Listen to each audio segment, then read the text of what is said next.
Hi friends, good morning. ಇದು ಮಂಗಳವಾರ ಬೆಳಗ್ಗೆ. ಸೊ ನೆನ್ನೆ ನೈಟ್ ಬಂದು ಚಿಯಾ ಸೀಡ್ಸ್ ನೆನೆಸಿದ್ನಲ್ಲ, ಸೊ ಬೆಳಗ್ಗೆ ಅದನ್ನು ತೊಗೊಳ್ತಾ ಇದ್ದೀನಿ. ಆಮೇಲೆ ಫಸ್ಟ್ ಬಂದು ನಾಷ್ಟಕ್ಕೆ ನಮ್ಮ ಮನೇಲಿ ಬಾಕ್ಸ್ಗೆ ಇಟ್ಟಿದ್ದೀನಿ. ಇದಕ್ಕಿನ ಬೇಳೆ ಸಾಂಬಾರು ಮಾಡು ಅಂತಂದರು.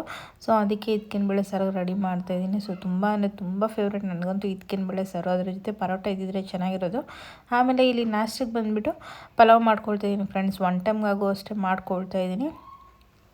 ಸೊ ನಮ್ಮ ಮನೆಯವರು ಕೂಡ ನಾಷ್ಟ ಹಾಕ್ಕೊಟ್ಟೆ. ಅವರು ನಾಷ್ಟ ಮಾಡಿಕೊಂಡು ಸೊ ಕೆಲ್ಸಕ್ಕೆ ಟೈಮ್ ಆಗಿದೆ ಅಂತ ಕೆಲ್ಸಕ್ಕೆ ಹೊರಟು.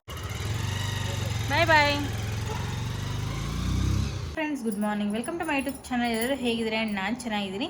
ಸೊ ಇವತ್ತು ಬಂದು ಮಂಗಳವಾರ. ಸೊ ಈಗ ತಾನೇ ರೆಡಿ ಆಗಿದ್ದೀನಿ. ಟೈಮ್ ಬಂದು 10 ಗಂಟೆ ಆಗಿದೆ. ಸೊ ಇದು ಪೂಜೆ ಮಾಡ್ತಾಯಿಲ್ಲ ಫ್ರೆಂಡ್ಸ್, ಯಾಕಂದರೆ ಕಲಶದಲ್ಲಿ ಎಲೆ ಎಲ್ಲ ಒಣಗೋಗಿದೆ. ಸೊ ಈಗ ನೀರು ಖಾಲಿಯಾಗಿದೆ. ಹೋಗಿ ನೀರು ಇಟ್ಕೊಂಡು ಹಾಗೆ ನಾಳೆ ದೇವ್ರ ಮನೆ ಎಲ್ಲ ಕ್ಲೀನ್ ಮಾಡ್ಬೇಕು ಅಂದ್ಕೊಂಡಿದ್ದೀನಿ. ಕಲಶಕ್ಕೆ ಎಲೆ ಹೂವು ಎಲ್ಲ ತೊಗೊಬರ್ಬೇಕು. ಈಗ ಬನ್ನಿ ಹೋಗಿ ಆ ಕೆಲಸ ಮುಗಿಸ್ಕೊಂಬರೋಣ. ಇವತ್ತಂತೂ ನನಗೆ ಫುಲ್ ಕಬೋರ್ಡೆಲ್ಲ ಕ್ಲೀನ್ ಮಾಡೋದಿದೆ. ಸೊ ಎಲ್ಲ ಕ್ಲೀನ್ ಮಾಡ್ಕೊಳ್ಬೇಕು. ಅದಕ್ಕಿಂತ ಮುಂಚೆ ನೀರು ಇಟ್ಕೊಂಬಂದ್ಬೇಡ. ಬನ್ನಿ ಹೋಗೋಣ. ಸೊ ಫ್ರೆಂಡ್ಸ್, ನೀರು ಇಟ್ಕೊಂಡೋಗಿ ಮನೇಲಿ ಇಟ್ಟು ಮತ್ತೆ ಅಂಗಡಿಗೆ ಬರಬೇಕು.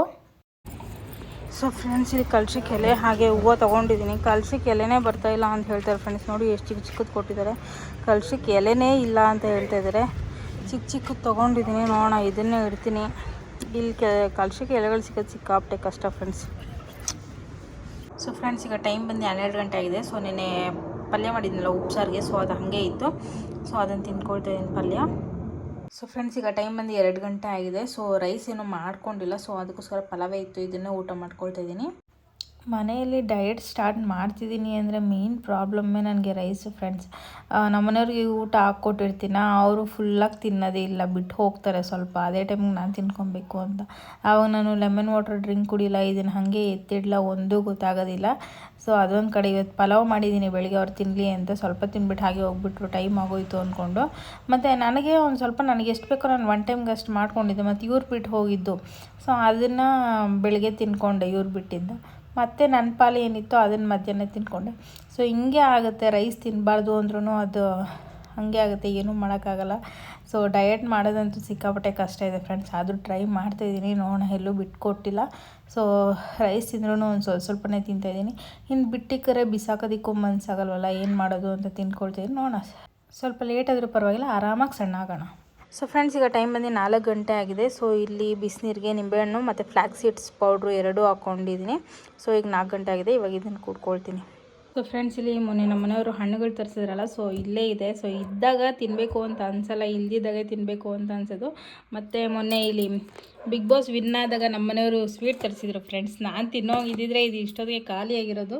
ಸೊ ಅದಕ್ಕೆ 2 ದಿವಸದಿಂದ ಹಾಗೆ ಇದೆ ಸ್ವೀಟು. ಇದು ಬಂದು ಇದ್ಕಿದ ಅವರೆಬೇಳೆ ಇರುತ್ತಲ್ಲ, ಸೊ ಅದರಲ್ಲಿ ನಮ್ಮ ಅಮ್ಮ ಮಿಕ್ಚರ್ ಮಾಡಿ ಕಟ್ಕಲಿಸಿದ್ದಾರೆ. ಸೊ ಇದು ಆಯಿಲಲ್ಲಿ ಮಾಡಿರೋದು, ಅದಕ್ಕೆ ನಾನು ತಿಂದಿಲ್ಲ. 3 ದಿವಸ ಆಯಿತು ಅವ್ರು ಕಟ್ಕಲಿಸಿ, ಹಾಗೆ ಇದೆ. ನಮ್ಮ ಮನೆಯವರು ಒಂದು ಸ್ವಲ್ಪ ತಿಂತಿದ್ದಾರೆ ಅಷ್ಟೇ ರಾತ್ರಿ ಹೊತ್ತು. ಹಣ್ಣುಗಳು ಹಂಗೆ ಇದೆ ಫ್ರೆಂಡ್ಸ್, ತಿನ್ನಬೇಕು.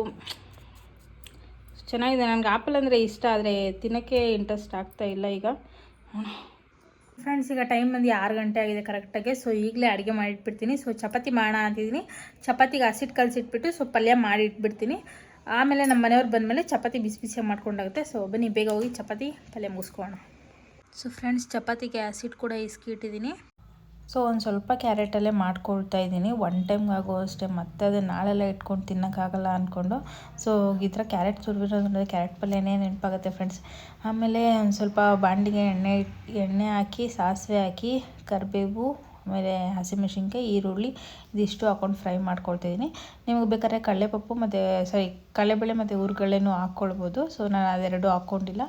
ಆಮೇಲೆ ಈರುಳ್ಳಿ ಒಂದು ಸ್ವಲ್ಪ ಫ್ರೈ ಆಗಿದ ತಕ್ಷಣ ಕ್ಯಾರೆಟ್ ಹಾಕ್ಕೊಬಿಡ್ತೀನಿ, ಯಾಕಂದರೆ ಕ್ಯಾರೆಟು ಬೇಯಬೇಕಲ್ವ, ಆಮೇಲೆ ಈರುಳ್ಳಿ ಸೀದೋಗುತ್ತೆ. ಸೊ ಅದಕ್ಕೋಸ್ಕರ ಇದನ್ನು ಹಾಕ್ಕೊಂಡು ಒಂದು ಸ್ವಲ್ಪ ರುಚಿಗೆ ತಕ್ಕಷ್ಟು ಉಪ್ಪು ಹಾಕಿ ಚೆನ್ನಾಗಿ ಮಿಕ್ಸ್ ಮಾಡ್ಕೊಳ್ಬೇಕು. ಜಾಸ್ತಿ ಹೊತ್ತು ಬಿಡಬಾರ್ದು ಫ್ರೆಂಡ್ಸ್, ಕ್ಯಾರೆಟ್ ಬೇಗ ಸೀದೋಗುತ್ತೆ. ಸೊ ನೋಡ್ಕೊತಾನೆ ಇರಬೇಕು. ಒಂದು ಸ್ವಲ್ಪ ಕ್ಯಾರೆಟ್ ಬೆಂದಿದ್ದಾದಮೇಲೆ ಕಾಯಿ ತುರಿ ಹಾಕ್ಕೊಳ್ತಿದ್ದೀನಿ. ಸೊ ನನಗೆ ನಮ್ಮ ಮನೆಯವರು ಕಾಯಿ ತುರಿದು ಕೊಕೊನೆಟ್ ಪೌಡ್ರ್ ತರಿಸ್ಕೊಟ್ಬಿಟ್ಟಿದ್ದಾರೆ. ಸೊ ಅದನ್ನೇ ನಾನು ಯೂಸ್ ಮಾಡ್ತೀನಿ ಎಲ್ಲ ಅಡುಗೆಗೂ. ತುಂಬ ಚೆನ್ನಾಗಿ ಬರುತ್ತೆ ಆ್ಯಂಡ್ ಟೈಮ್ ಕೂಡ ಸೇವ್ ಆಗುತ್ತೆ. ಸೊ ಫೈನಲಿ ಕ್ಯಾರೆಟ್ ಪಲ್ಯ ರೆಡಿ ಫ್ರೆಂಡ್ಸ್, ಸಕ್ಕತ್ತಾಗಿದೆ, ನೀವು ಟ್ರೈ ಮಾಡಿ. ಸೊ ಫ್ರೆಂಡ್ಸ್, ಈಗ ರಾತ್ರಿ ಊಟಕ್ಕೆ 2 ಚಪಾತಿ ಹಾಗೆ ಒಂದು ಸ್ವಲ್ಪ ಕ್ಯಾರೆಟ್ ಪಲ್ಯ, ಇದಕ್ಕಿನ ಬೇಳೆ ಸಾರು ತೊಗೊಂಡಿದ್ದೀನಿ. ಸೊ ತಿನ್ಕೊಳ್ಳೋಣ ಈಗ. ಸೊ ಫ್ರೆಂಡ್ಸ್, ಊಟ ಮಾಡಿ 1 ಅವರ್ ಆದಮೇಲೆ ಮಜ್ಜಿಗೆ ಕುಡಿದೆ. ಸೊ ಫ್ರೆಂಡ್ಸ್, ಈ ವ್ಲಾಗ್ ಇಷ್ಟೇ. ವ್ಲಾಗ್ ಇಲ್ಲಿಗೆ ಎಂಡ್ ಮಾಡ್ತೀನಿ. ಪ್ಲೀಸ್ ಯಾರೆಲ್ಲ ವಿಡಿಯೋ ನೋಡ್ತಿರೋ ಪ್ಲೀಸ್ ಸಬ್ಸ್ಕ್ರೈಬ್ ಮಾಡಿ, ಲೈಕ್ ಮಾಡಿ, ಶೇರ್